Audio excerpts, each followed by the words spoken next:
Today's highlights. Leverage is contracting, the network is cooling down, gold is surging, but ETFs are still coming out on top.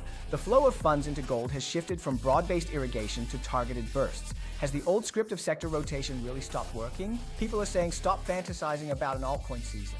It's Monday, December 22nd, just 2 days before Christmas. This is Monday BitcoinTV, and I'm Michael. Let's take a look at the must-watch data headlines from the past 24 hours in the crypto world. The market is just starting to show a bit of improvement, but don't expect it to take off all the way. Overall, it's still relatively weak. It's just that, for now, it hasn't taken another dive. But it also hasn't reached the point of a one-sided decline. On December 19th, the Bank of Japan raised interest rates to 0.75%. In fact, the market had already priced in this drop in advance, so the yen hasn't shown a sustained strengthening trend. BOJ Governor Ueda added that it's still hard to say how interest rates will be raised in the future. In other words, he made it clear to the market not to expect a sudden tightening, signaling a return to the era of monetary easing. So all these macro trends are fully reflected in Bitcoin's data. The recent correction has basically wiped out all the high leverage in Bitcoin, and now the price is fluctuating within a consolidation phase, right? The fact that leverage isn't surging now also proves this. Those who used to borrow yen to leverage up in the crypto market have basically quieted down now. They don't dare to make any moves.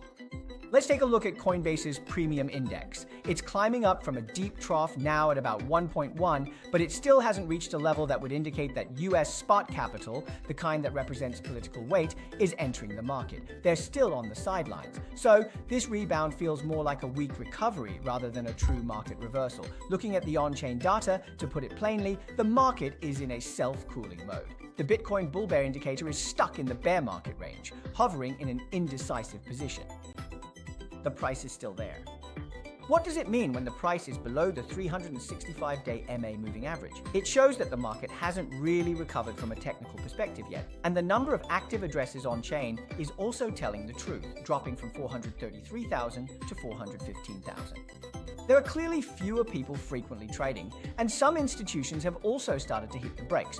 Looking at the data, the SMA7 of transaction volume has dropped from 460,000 transactions to 430,000, and transaction fees have fallen from 233,000 back to 230,000. Now, there are obviously fewer people competing for block space, so the overall picture painted by this set of data is highly similar to the bear market phase of 2018. The current user base is 800,000, compared to 600,000 then, a much larger user base now. Currently, everyone is defensive, preventing the next drop and digesting emotions, not a major crypto crisis. People keep talking about how the altcoin season is coming, but the market's response is brutally honest. At least for now, under the current liquidity conditions, the overall performance of altcoins is still weak. Especially after that collective wick on October 11th, everyone's risk appetite has clearly cooled off, and money wants to hide for now. If we look at the market cap, it's also very obvious. Total 2, which excludes Bitcoin and stablecoins, has already dropped by about 36% since the beginning of October. And if you take out the top 10 coins, the remaining altcoins have plunged by as much as 46%.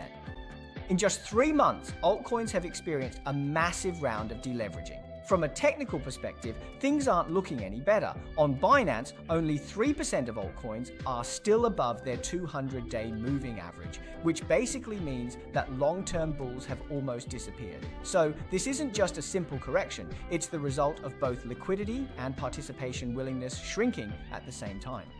Right now, everyone is collectively seeking safety, deleveraging, and reducing risk. So, for the market to reverse, it will take at least 3 months at the very least. Please give us a like and turn on the notification bell. We'll help you stay updated with 24/7 news from the Web3 world.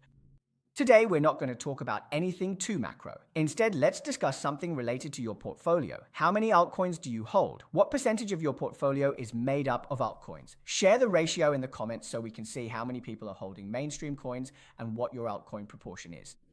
Whether or not the altcoin season comes is directly related to your wallet. BitMEX founder Arthur Hayes just poured cold water on those who hold a lot of altcoins. He said, "Don't wait anymore. The rules have already changed and the altcoin season simply won't come." Arthur Hayes pointed out that the market is forming 2 new norms, with the primary change coming from the capital structure. Bitcoin spot ETFs have created a strong, isolating effect. A large amount of institutional funds are locked within regulated systems, making it difficult for them to spill over into small-cap tokens as they did before. The direct result is that even if Bitcoin hits new highs, the previously popular assets from the last cycle continue to move sideways. The distribution of funds has shifted from broad irrigation to concentrated points. Or a treasury bond or note fluctuates a lot into the downside over time. This altcoin season has not disappeared, but has instead become highly selective. The true beneficiaries are assets with solid fundamentals or strong network effects. Arthur Hayes gives two direct examples. The first is hyperliquid, which is driven by real fee income.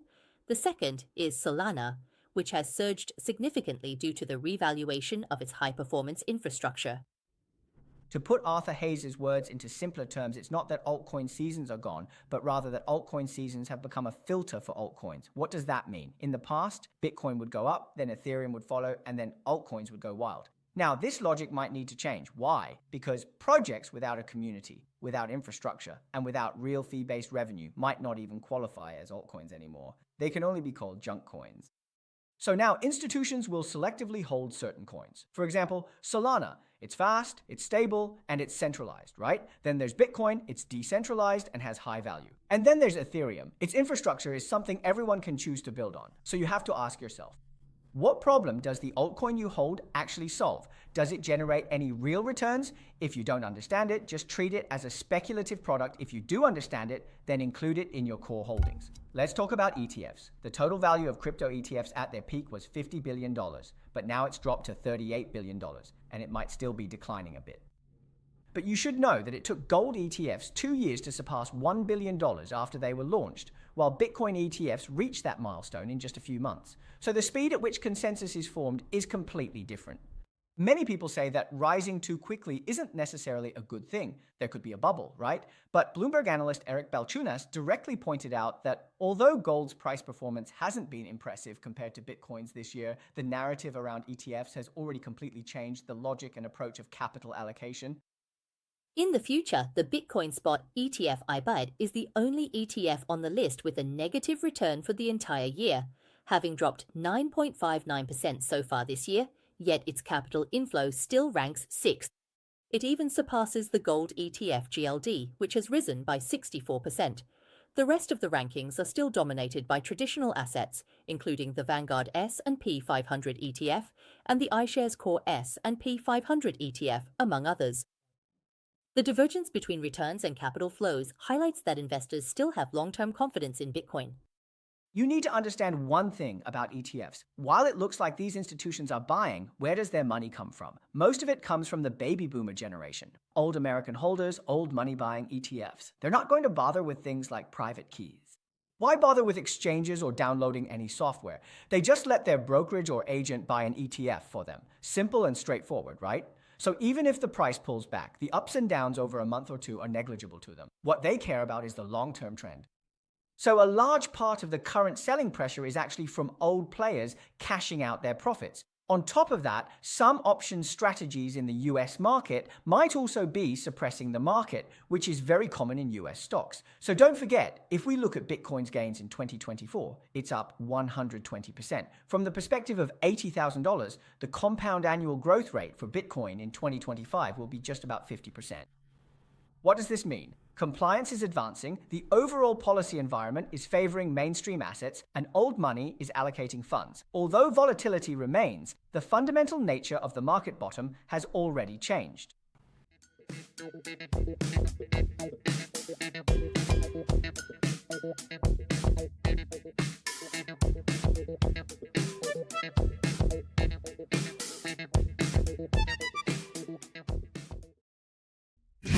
There are myths of getting rich overnight, as well as carefully crafted scams.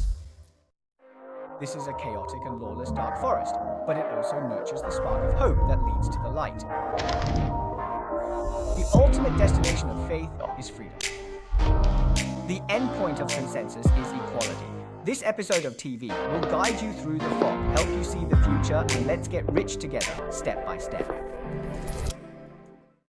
The trading volume of stablecoins has tripled. Have crypto investors in Brazil really become more rational? In 2025, the crypto world suffered a total loss of $3.4 billion. Is it a security loophole or a systemic issue? Let's take a look at Brazil. Brazil rarely appears in our program, but its population and economic significance are quite representative of third world or developing countries. Now in Brazil, it's not just retail investors getting involved, institutions are entering the market as well. There's a data research company called Mercado Bitcoin. They released a report on Brazilian digital asset investors for 2025, stating that this year, Brazil's cryptocurrency trading volume has surged by 43% year on year, nearly doubling. So, how much are investors putting into cryptocurrency on average? It's 5,700 Brazilian reals, which is over $1,000. You have to realize that Brazil's per capita income is only about $6,000. That's about 1/6 of their income being invested in crypto. Would you call this nationwide gambling? No, this is the whole country engaging in asset allocation. The report points out that Brazil's cryptocurrency market is rapidly moving towards structured allocation. Already, 18% of investors have diversified their funds across multiple crypto assets, breaking away from the previous pattern of investing in a single asset. Bitcoin still firmly holds the top spot in trading volume, with stablecoin USDT, Ethereum, and Sol following behind. In the latest good news for the digital asset sector, Brazil has seen a surge in crypto use, with 90% of the flows in crypto tied to stablecoins. Among them, stablecoin trading volume has tripled year on year, becoming an important entry choice amid macroeconomic uncertainty.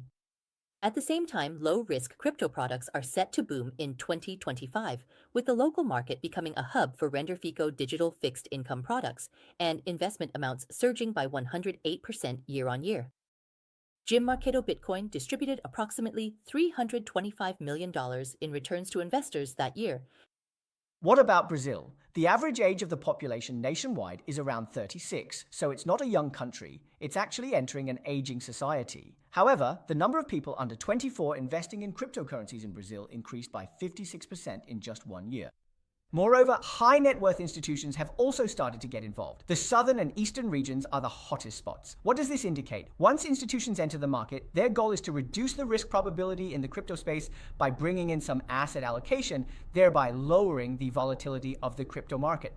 This helps reduce the risks faced by investors. That's why older investors tend to prefer institutional products, while younger people are more eager to be on the front lines, directly allocating assets on-chain. So Brazilians all know that this is a fair playing field.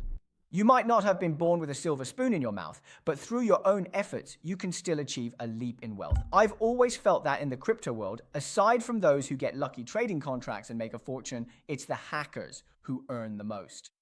Over the past year, as this year is coming to an end, a total of $3.4 billion have been stolen, of which $2.02 billion can be directly traced to North Korean hacker groups. North Korean hackers are really formidable. They're literally gambling with their lives.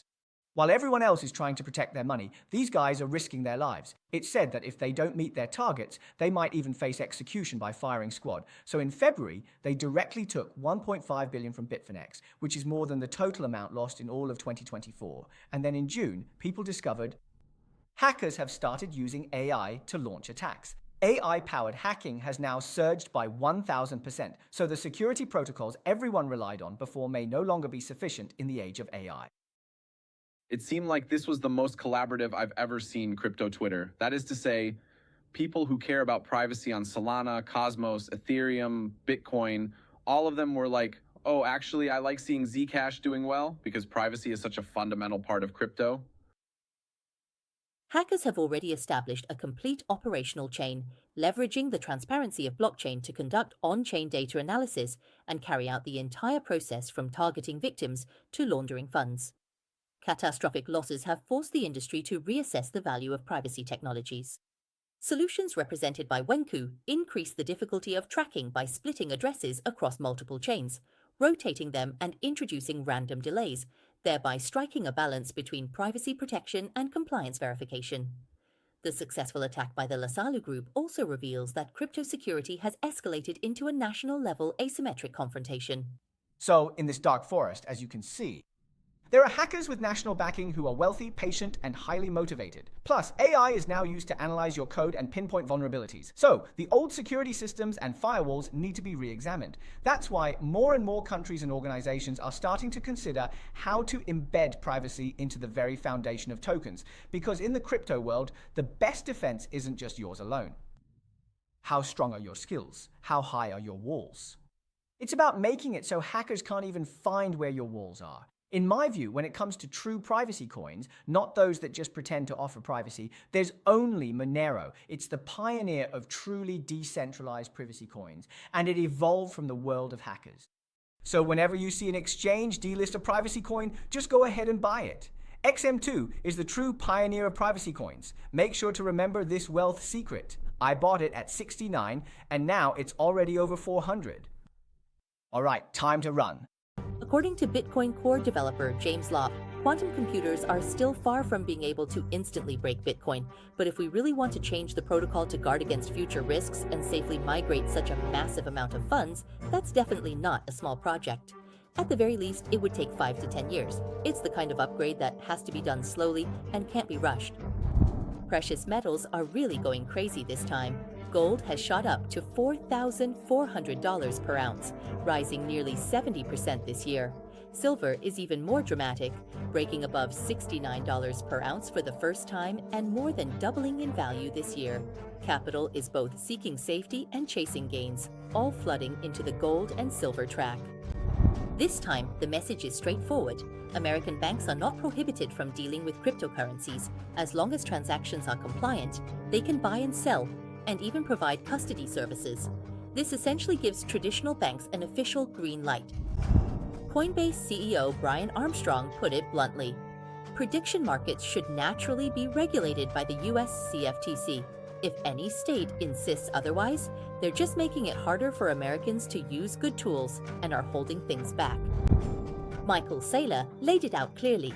As long as Strategy can secure 5% of the total Bitcoin supply, the price could reach $1 million, and if it gets to 7%, it could shoot straight to $10 million. In his view, Strategy is like putting a turbocharger on the entire Bitcoin network.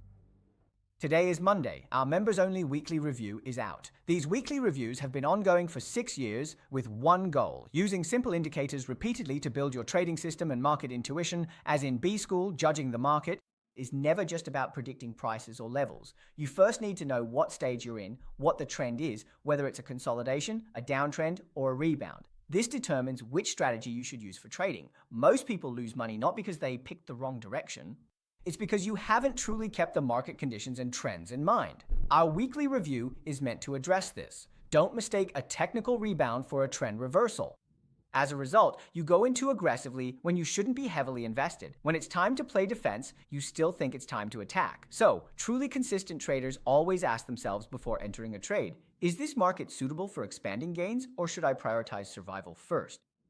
So when you start to respect the market's own rhythm, sometimes fast, sometimes slow, sometimes favorable, sometimes not, you won't feel the urge to express your opinion based on a single candlestick. After watching the weekly review, you'll actually find trading to be simple and smooth. Every week, you can use my summary of the previous week to judge the trend for the next week. Remember, market trends aren't predicted. They unfold one candlestick at a time. And our weekly review is designed to help you build your own trading system. All right, that's all for today. Here, you'll find all our membership benefits. Just being a gold member gives you access to the weekly review. We hope to lead everyone to thrive together in this bull market and gradually become wealthier. See you tomorrow.